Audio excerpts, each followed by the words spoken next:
కొందరు ప్రకృతిలోని సూర్యుడు, చంద్రుడు, ఇంద్రుడు, వర్ణుడు అని అంటున్నారు. కొందరు భవాని, భార్గవి, భారతి అని చెప్తున్నారు.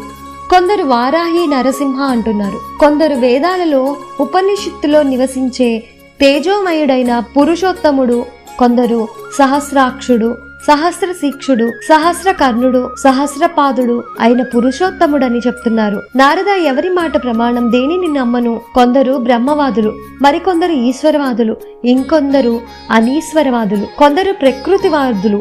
ఇలాగా ఒక్కొక్కరు ఒక్కొక్క మాట చెబితే ఎవరి మాట ప్రమాణం? ఎట్టూ మొగ్గలేక నా మనసు ఉయ్యాలలాగా ముందుకు వెనుకలకు ఊగులాడుతున్నది. జనమేజయ, నీ ప్రశ్న సామాన్యమైనది కాదు. నారదుడు నాకు చెప్పినది చెప్తున్నాను విను. సర్వజ్ఞుడు ఎవ్వడూ కాదు.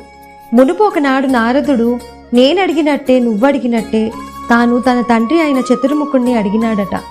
అతడికి ఆ తండ్రి చెప్పినది నారదుడు నాకు చెప్పినది నీకు చెప్తున్నాను విను.